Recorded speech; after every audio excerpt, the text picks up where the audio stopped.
여러분 안녕하세요. 저는 독한 국어의 원리와 공식의 저자 구자련입니다. 이번 시간에는 독서 영역, 입문 관련한 제시문을 같이 분석을 해보고 문제까지 풀어보도록 하겠습니다.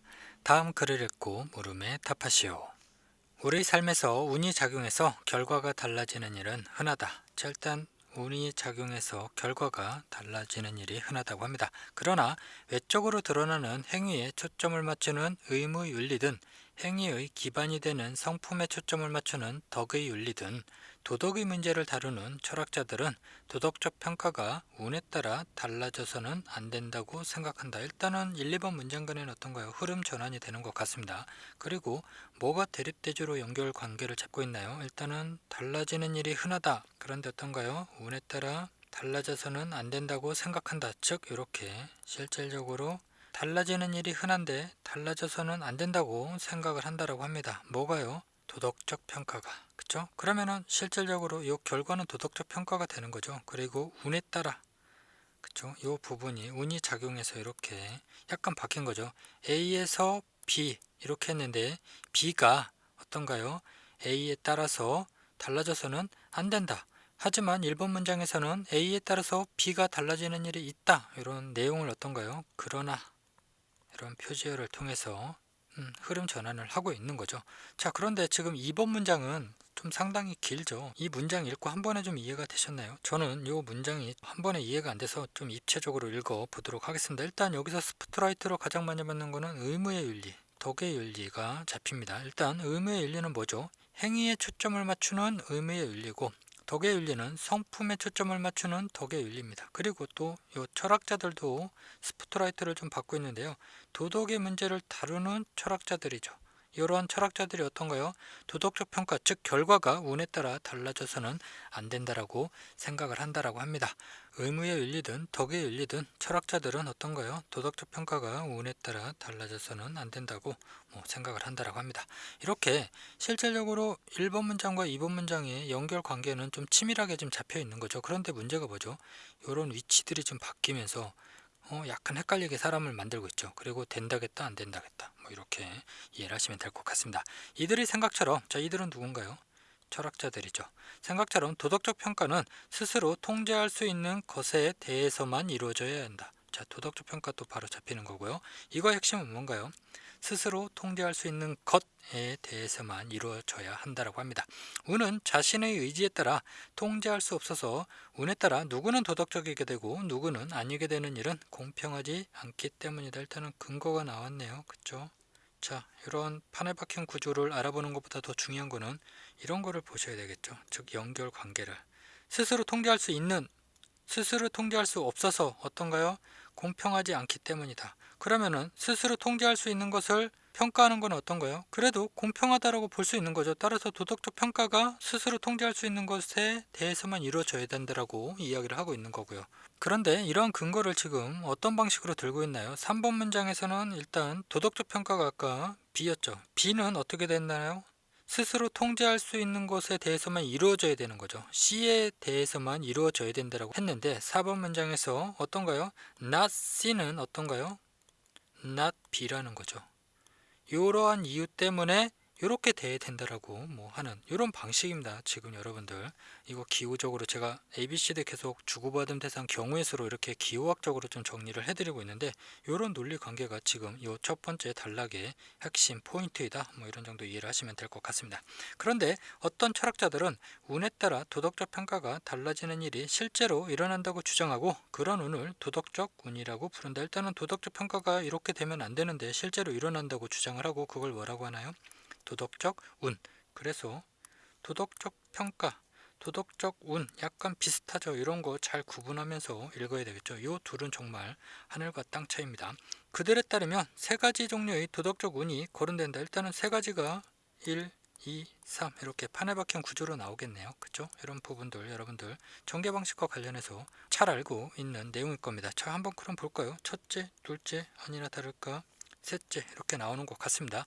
첫째는 태생적 운이다. 일단은 태생적 운은 A로 표시해 볼까요? 우리 행위는 성품에 의해 결정되며 이러한 성품은 태어날 때 이미 결정되므로 성품처럼 우리가 통제할 수 없는 요인이 도덕적 평가에 개입되는 불공평한 일이 일어난다는 것이다. 일단은 앞선 내용에서 계속적으로 결과 즉 도덕적 평가가 어떤가요? 통제할 수 없는 요인에 의해서 일어나면 안 되는데 어떤가요? 실질적으로 이렇게 일어나니까 이거는 불공평한 거죠. 그쵸? 이렇게 이해를 하시면 될 것 같습니다. 그래서 이 문장들은 어떤가요? 실질적인 태생적 운에 대한 구체적 설명을 하고 있어 이렇게 박스로 표시를 해 보도록 하겠습니다. 둘째는 상황적 운이다. 일단 B로 표시해 볼까요? 똑같은 성품이더라도 자 일단 성품이 앞에서 나왔었는데 이거 일단 자꾸 들어가네요. 성품이더라도 어떤 상황에 처하느냐에 따라 그 성품이 발현되기도 하고 안 되기도 한다는 것이다. 가령 남의 것을 탐내는 성품을 똑같이 가졌는데 자 그러면 이거는 본능 같은 거겠죠. 그쵸? 성품을 똑같이 가졌는데 결핍된 상황에 처한 사람은 그 성품이 발현되는 반면에 풍족한 상황에 처한 사람은 그렇지 않다면 전자만 즉 결핍된 요 사람만 비난하는 것은 공평하지 못하다는 것이다. 어떤 상황에 처하느냐는 통제할 수 없는 요인이기 때문이다. 자, 통제할 수 없는 요인으로 도덕적 평가를 하면은 안 된다라겠죠. 그쵸? 그렇게 하면 불공평하다 그러고 자, 도덕적 평가는 어떤가요? 여기서 계속 스스로 통제할 수 있는 것에 대해서만 이루어져야 된다. 라는 부분이 기본 내용이었고 자 어떤 철학자들은 그럼에도 불구하고 뭔가요?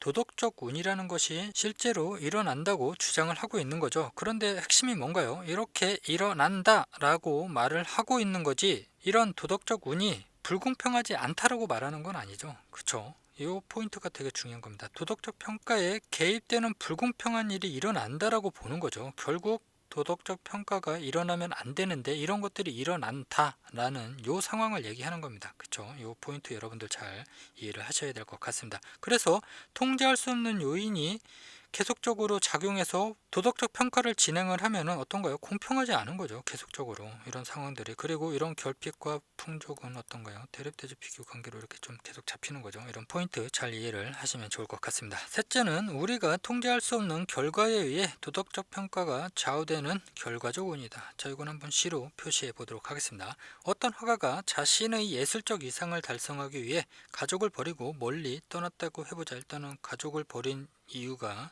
뭔가요? 자기 예술적 이상을 달성하기 위해서입니다. 이 경우 그가 화가로서 성공했을 때보다 실패했을 때 그의 무책임함을 더 비난하는 것은 상식으로 받아들이는 경우가 많다. 일단은 성공했을 때보다 실패했을 때 어떤가요? 더 비난하는 거죠. 그래서 여러분들이 이런 거를 이렇게 발라내는 거가 되게 중요합니다. 그래서 성공했을 때보다 실패했을 때 이렇게 하지 마시고 그냥 실패했을 때 더 비난, 성공하면 덜 비난 이렇게 이해를 하시면 좋을 것 같습니다. 그러나 도덕적 운을 인정하는 철학자들은 그가 가족을 버릴 당시에는 예측할 수 없었던 결과에 의해 그의 행위를 달리 평가하는 건 역시 불공평하다고 생각한다. 일단은 계속 이런 어떤가요? 도덕적 운을 인정하는 철학자들도 이러한 도덕적 평가에 개입이 될 때는 어떤가요? 불공평하다고 계속 보는 거죠. 이렇게 이해를 하시면 될 것 같습니다. 그래서 어떤가요? 여기서 결과적 운과 관련해서 이렇게 박스 한번 쳐주시고 자 그리고 앞선 내용에서도 뭐 이렇게 한번 표시를 해놔요. 이건 거진 다 박스가 되나요? 어쨌든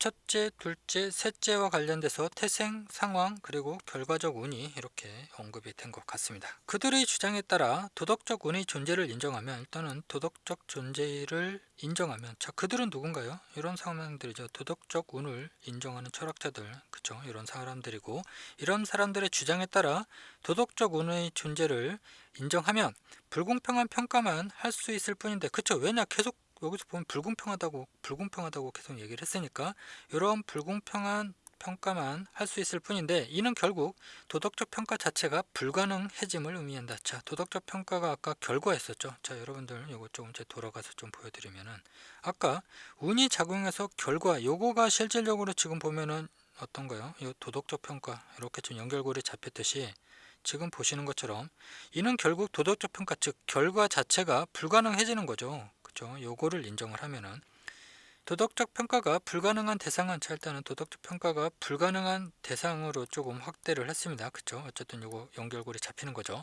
대상은 강제나 무지와 같이 스스로가 통제할 수 없는 요인에 의해 결정되는 것에만 국한되어야 한다. 핵심은 강제나 무지, 요거로 어떤가요? 국한이 되어야 한다라고 합니다. 자, 이거는 계속 했었던 얘기 아닌가요? 앞에서부터.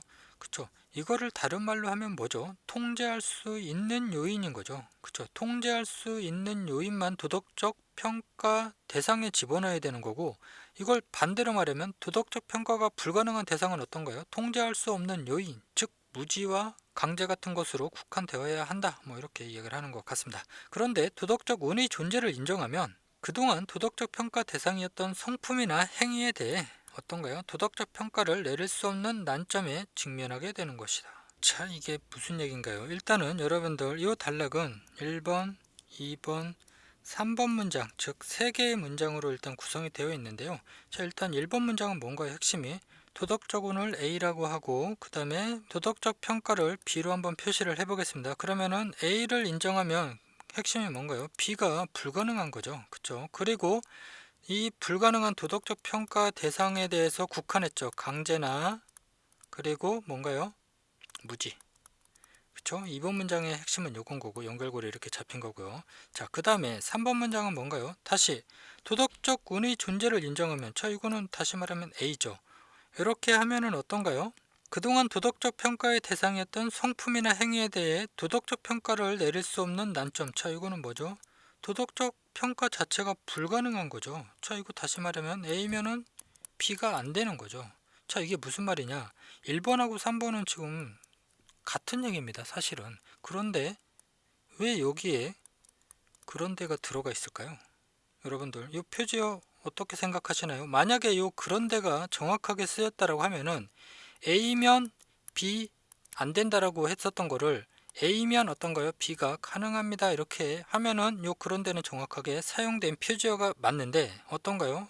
요거가 안 된다라고 똑같이 이야기를 하니까 제가 볼 때는 그런 데가 아니라 따라서 정도가 더 정확한 표지어가 아닌가 뭐 생각을 해봅니다. 그쵸? 요거는 이렇게 바로 내려오잖아요. 그쵸? 이렇게 해서 요 지금 그대로 사실 주고받고 있는데 거진 반복과 비슷한데, 물론 그동안 도덕적 평가의 대상이었던 성품이나 행위에 대해 뭐 이런 부분들이 뭐 추가적으로 언급은 하고 있지만 이걸 본다 하더라도 요 그런 데는 적합한 표지어가 아닌 것 같습니다. 그래서 제가 지속적으로 말씀을 드리는 겁니다. 이러한 표지어에 의존해서 제시문을 읽으면은 물론 출제자가 정확하게 써줬으면 독해에 도움이 되죠. 하지만 이런 경우 어떻게 판단을 할까요? 이 표지어 때문에 이 지금 문장과 문장 이 관계가 아마 꼬였지 않았을까? 저는 이것 때문에 한참 고민을 한 것 같습니다. 어쨌든 이런 포인트 여러분들 잘 기억을 하시면 좋을 것 같고요. 하지만 관점을 바꾸어 도덕적 운의 존재를 부정하고 도덕적 평가가 불가능한 경우를 강제나 무지에 의한 행위에 국한한다면 이와 같은 난점에서 벗어날 수가 있다. 자, 이거가 정확한 표지어죠. 하지만이 딱 나왔죠. 그리고 나서 어떤가요? 도덕적 운의 존재를 인정했는데 부정해야 하는 거잖아요. 그래서 지금 이 포인트 잡아 드릴까요? 도덕적 운의 존재를 인정하면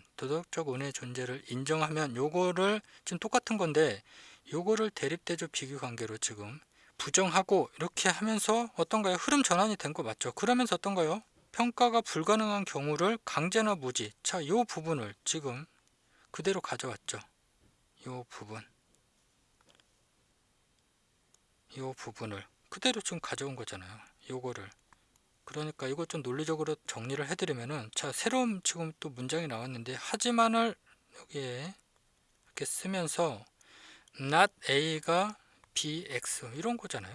이렇게 뭐 정리를 해드리면, 그러니까 얘는 인정을 하면서 얘는 지금 부정을 하는 거죠. 그러면서 흐름이 전환이 되는 거고, 그리고 실질적으로 이거는 이렇게 붙여도 되죠. 뭐 문단으로 구분되는 게 아니라 실질적으로 지금 이 단락과 이 단락은 연결되어 있다라고 보셔도 상관없을 것 같습니다. 그래서 이런 포인트 여러분들, 이 하지만이야말로 정말 정확하게 쓴 하지만이고 요 그런 데는 어떤가요? 잘못 쓴 그런 데인 것 같습니다. 그쵸? 이런 정도 여러분들이 잡아내셨다라고 하면은 정말 논리문법적 사고를 통해서 제시문 독해 정확하게 퍼펙트하게 진행을 하신 거다라고 생각을 하시면 될 것 같습니다.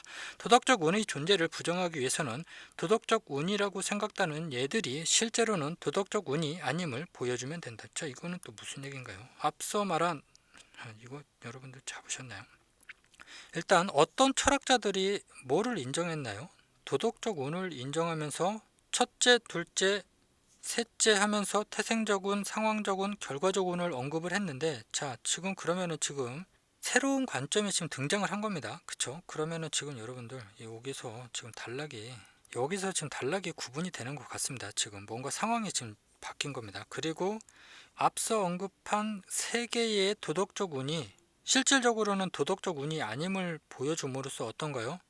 이와 같은 난점에서 벗어날 수 있다라고 합니다. 자, 이게 참 말장난 같기도 한데 어쨌든 이 제시문에서는 이렇게 말을 하고 있습니다. 우선 행위는 성품과는 별개의 것이므로 태생적 운의 존재가 부정되는 거죠. 자, 그럼 A가 일단 부정이 되는 겁니다. 또한 나쁜 상황에서 나쁜 행위를 할 것이라는 추측만으로 어떤 사람을 폄하하는 일은 정당하지 못하므로 상황적 운의 존재도 부정된다. 일단 B도 부정이 됩니다. 끝으로 어떤 화가가 결과적으로 성공을 했든 안 했든 무책임함에 대해서는 똑같이 비난받아야 하므로 결과적 운의 존재도 부정된다. 자, C도 부정이 된다고 합니다. 실패한 화가를 더 비난하는 상식이 통용되는 것은 화가의 무책임한 행위가 그가 실패했을 때보다 성공했을 때 덜 부각되기 때문이다. 자, 일단은 요거는 화가와 관련돼서 연결고리 잡히니까 어떤가요? 요거는 요 결과적 운에 관한 구체적인 내용이어서 등급이 한 번 더 떨어지는 거고, 그리고 여기서 이렇게 구체적인 설명을 하는 거죠. 그래서 이거는 정확하게는 이런 정도 표시를 하시면 되겠네요. 그래서 지금 여러분들 이거 좀 상황이 좀 복잡해졌는데요.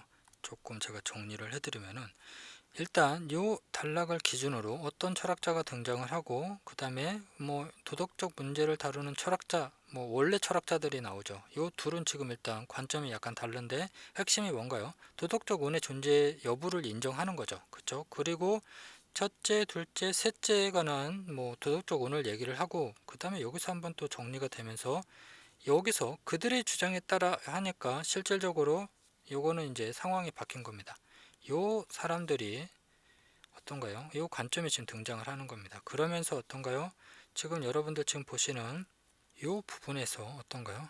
실질적으로 앞서 말한 세 가지를 모두 지금 다 부정하고 있는 이런 구조입니다. 그쵸? 이런 정도로 해서 결국 뭔가요? 이게 어쨌든 핵심은 도덕적 평가가 가능한 거는 뭔가요? 스스로 통제할 수 있는 거가 되고, 반대로 도덕적 평가가 불가능한 거는 강제나 어떤가요? 무지와 같은 거는 도덕적 평가를 할 수 없다. 이런 정도로 이해를 하셨으면은 이 제시문 정확하게 읽으신 것 같습니다. 자, 그 내용들이 실질적으로 지금 제가 설명드렸던 것처럼 계속 문장과 문장 간의 연결 관계를 복잡하게 좀 구성을 하고 있는 거죠. 이 상황들이 비슷비슷한 내용들을 갖다가, 그쵸? 이런 부분들을 여러분들이 잘 인지를 하면서 제시문을 읽었다라고 하면은 그래도 이 내용 쉽지는 않았지만 충분히 핵심 내용을 파악을 하셨을 것 같습니다. 자, 그러면 이러한 내용을 바탕으로 문제를 같이 풀어 보도록 하겠습니다.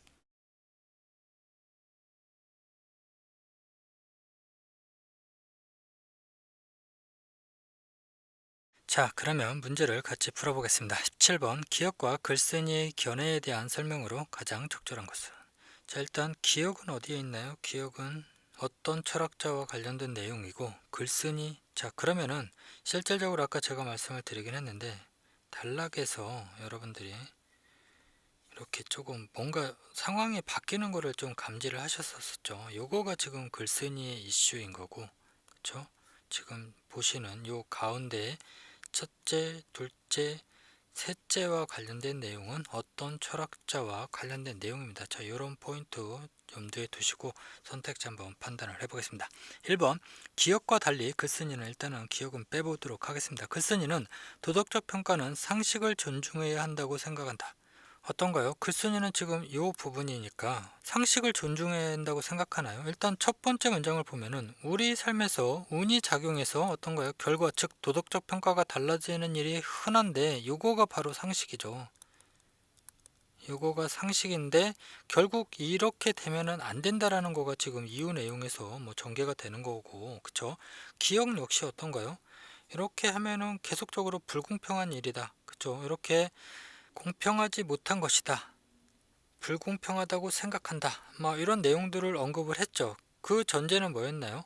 일단은 도덕적 평가가 달라지는 일이 실제로 일어난다고 주장은 하는데 어떤가요? 이러한 상식이 존중되어야 된다라고 보는 건 아니죠. 기억 역시. 그러니까 이거는 틀린 내용이네요. 2번. 기억은 글쓴이와 달리 일단은 기억의 관점에서 한번 보겠습니다. 운은 우리가 통제할 수 없는 것이라고 생각한다. 일단 운은 모두가 통제할 수 없다라고 본 거 아닌가요? 그쵸?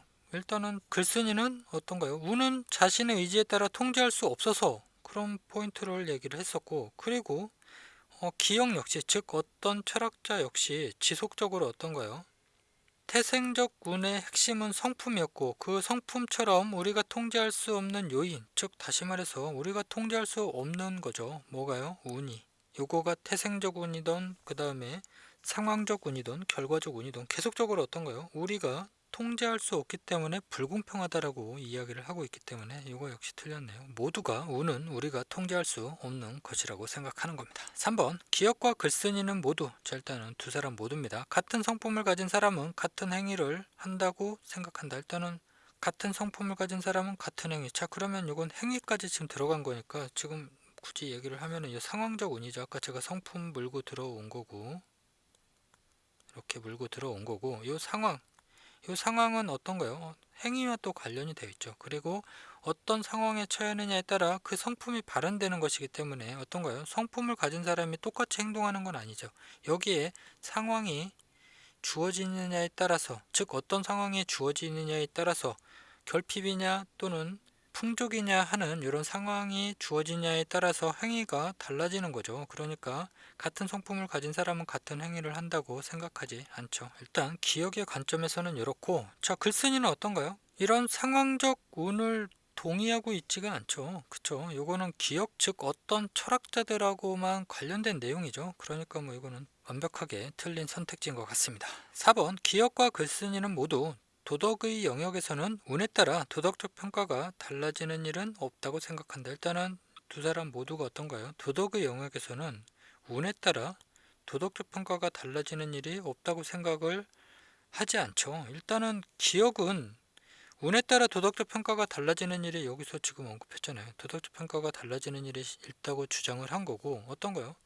글쓴이, 즉 요 사람의 관점 안에서는, 여기 안에서 관점에서는 요 기억의 입장을 인정하지 않는 거잖아요. 그래서 뒤집어 버리잖아요. 아까 도덕적 운의 존재를 부정해버리면서 자신의 논리를 펴나가고 있죠. 이렇게 도덕적 운의 존재를 부정하고 도덕적 평가가 불가능한 경우를 강제나 무지에 의한 행위에 국한한다면 이런 난점 벗어날 수 있다라고 이야기를 하고 있습니다. 그러니까 요거는 누구의 관점인가요? 굳이 보면은 글쓴이의 관점이죠. 이거 틀렸네요.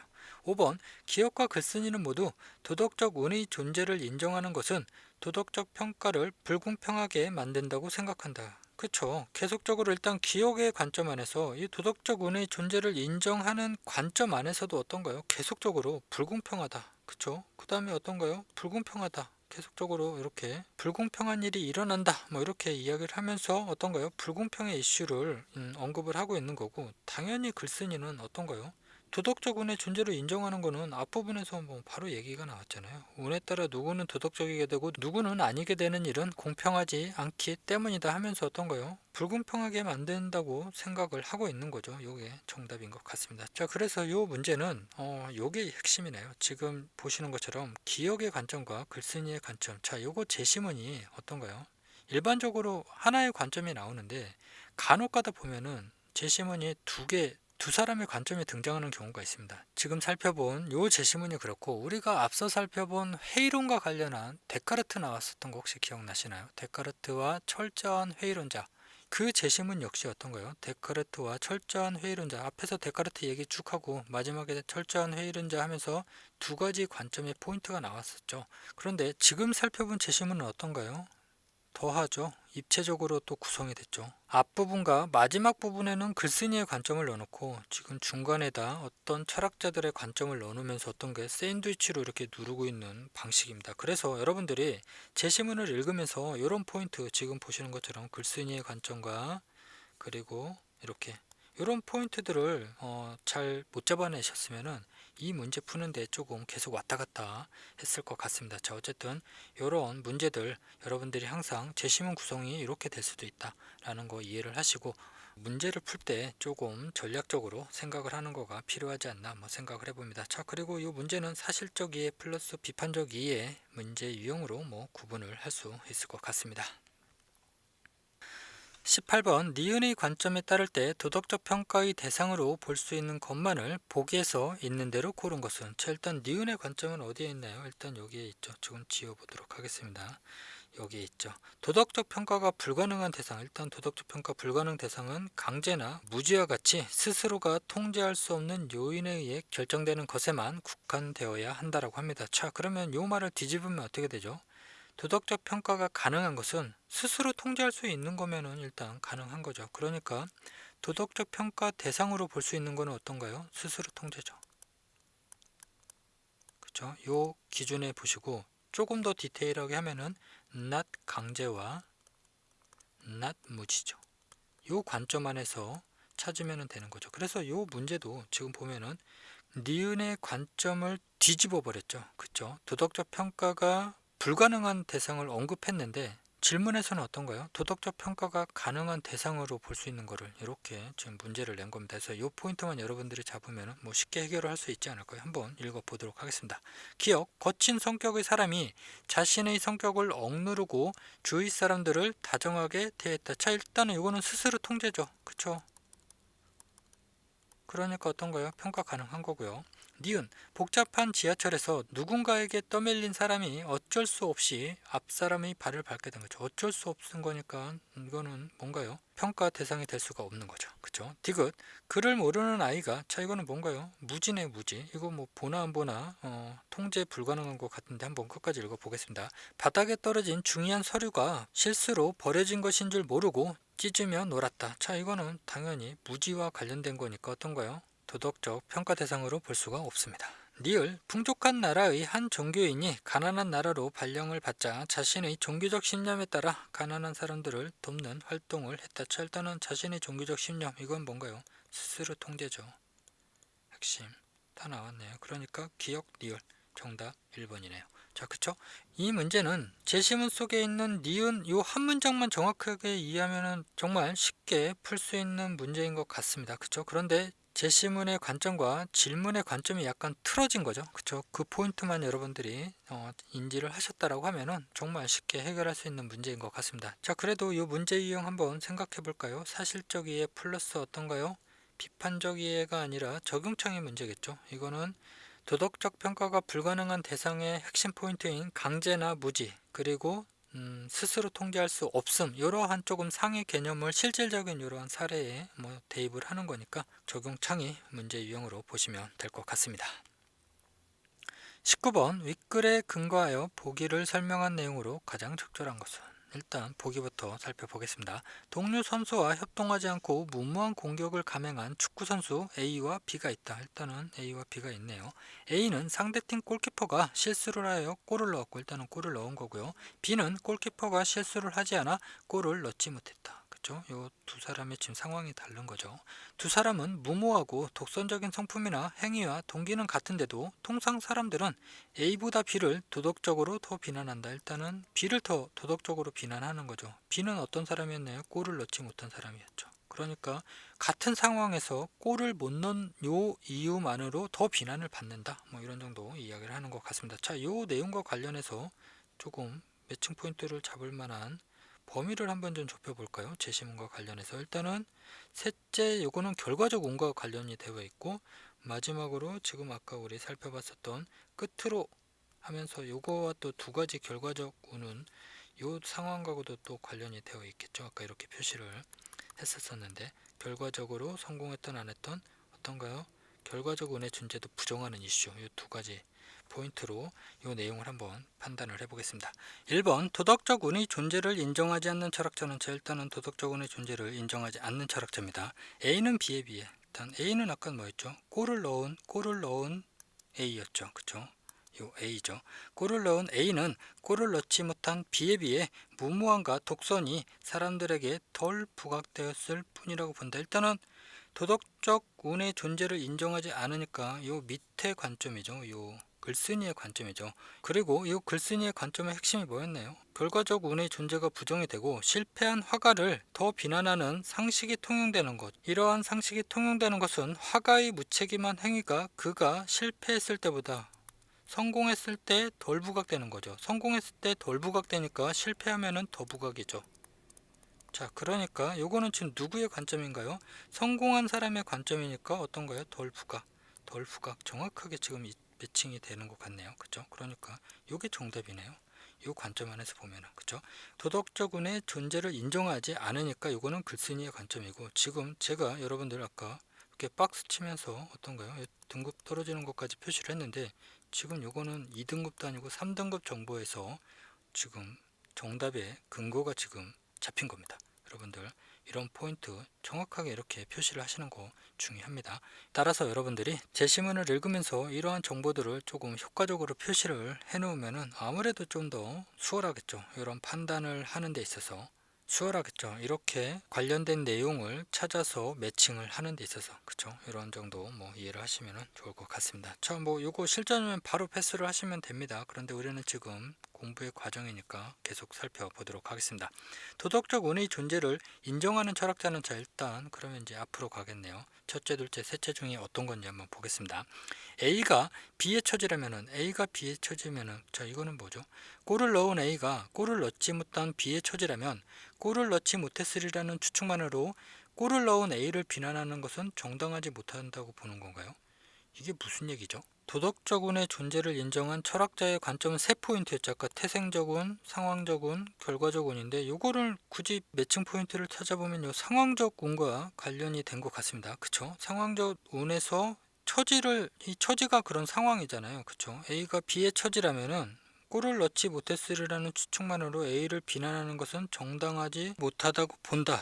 뭐 물론 어떤 처지에 따라서 뭔가요? 비난하는 것은 정당하지 못한다고 보는데, 지금 보기의 핵심은 상황적 운과 관련된 게 아니라 뭐와 관련된 건가요? 결과적 운과 관련된 거잖아요. 자, 그렇죠. 이거 그래서 뭐 틀린 선택지인 것 같습니다. 지금 이 포인트, 즉 도덕적 운의 세 가지 종류에 관한 부분이 지금 잘 매칭이 안 된 거죠. 이 선택지 같은 경우는, 그렇죠. 결과적 운에 관한 이야기를 보기에서는 하고 있는데 지금 상황적 운과 대입이 된 것 같습니다. 그래서 이거는 틀렸네요. 3번 태생적 운의 존재를 인정하는 철학자는, 자, 일단 이거 태생적 운과 관련된 거 볼 필요가 있나요? 이거 그리고 상황적 운과 관련된 것도 지금 볼 필요가 없지 않나요? 이거는 지금 결과적 운과 관련된 건데, 그쵸? 어쨌든 한번 읽어보겠습니다. 태생적 운의 존재를 인정하는 철학자는 B가 A에 비해 무모하고 독선적인 성품을 천부적으로 더 가지고 있으므로 더 비난받아야 되는 거가 아니죠. 일단은 둘은 똑같은 거죠. 여기 보면 무모하고 독선적인 성품이나 행위와 동기는 같은 거죠. 보기는 여기서 틀렸네요. 4번 상황적 운의 존재를 인정하지 않는 철학자는 A가 B의 상황이라면 무모함과 독선이 발현되지 않을 것이기 때문에 똑같이 비난받아서는 안 된다고 본다. 이건 무슨 얘기인가요? 어쨌든 무모함과 독선이 발현되지 않는 거가 아니죠. 일단은 둘 다 무모하고 독선적인 거가 발현이 된 거죠. 둘 다 어쨌든 성품이나 독선, 무모 이런 거가 지금 다 같은 거니까 이거 틀렸네요. 5번 결과적 운, 자, 이거가 이제 그나마 제대로 된 선택지인 것 같습니다. 결과적 운의 존재를 인정하는 철학자면은 지금 셋째 이거와 관련되죠. 철학자는 A보다 B가, 일단은 B는 뭔가요? 골을 못 넣은 B가 더 무모하고 공격했기 때문에 더 비난받아야 된 건가요? 일단 더 무모하지 않았죠. 일단 A와 B는 지금 똑같이 무모한 거고, 결과적으로 어떤가요? 골을 넣은 상황에서 덜 부각된 거죠. 뭐가? 그 실수가. 뭐 그런 정도 이해를 하시면 될 것 같습니다. 정답은 1번입니다. 그쵸? 뭐 이 문제 역시 사실 플러스 적용창이 뭐 이렇게 보시면 될 것 같습니다. 20번 A에서 E의 사전적 의미로 적절하지 않은 것은, 자, 이거는 어휘 개념 관련한 제3섹터 문제 유형이죠. 그쵸, 여러분들? 이거는 뭐 너무 쉬운 거네요. 사전적 의미 관련된 거니까 한번 그래도 확인을 해보도록 하겠습니다. 일단 기반은 뭐죠? 일단은 바탕, 기초, 토대로 보면 되고, 그리고 B는 뭔가요? 거론은 핵심이 논의하는 거죠. 핵심 뭐 이렇게 보시면 되고, 그 다음에 C는 개입은 뭔가요? 끼어드는 거죠. 이거 맞는 것 같고, 자, 그 다음에 국한은 뭔가요? 국한은 알맞게 이용하거나 어떤 상황을 맞추어 쓰는 건가요? 국한의 핵심은 뭔가요? 범위를 한정하는 거죠. 국한의 핵심은 한정이죠, 한정. 범위 한정. 뭐 이렇게 보시면은 뭐 여기 틀렸네요. 4번이. 그쵸? 그리고 5번 그래도 확인해 볼까요? 폄하는 뭐 깎아내리는 거죠. 가치를 깎아내리는 뭐 이런 정도 의미로 쓸 수 있을 것 같습니다. 정답 뭐 4번이네요. 자, 지금 보신 거는 뭐 사실적 이해 관점에서 그렇죠? 사전적 의미와 뭐 그리고 이 맥락까지 볼 필요도 없는 거죠. 이런 상황에서는 정확하게 사전적 의미에서 사실적 이해를 묻는 문제 유형이다. 그래서 어휘 개념 관련해서 제가 제3섹터로 구분해서 어떤가요? 이렇게 문제 유형, 실질적인 사실적 이해, 비판적 이해, 적용 창의 그리고 추론적 이해 이 네 가지 문제 유형의 관점에서 어휘 개념의 문제 유형을 구분하고 있는 이런 특징 여러분들 정말 제가 많이 반복을 해드렸죠. 이거 꼭 기억을 해 주셨으면 좋겠습니다. 자, 그러면 오늘 수업은 이것으로 마치도록 하겠습니다.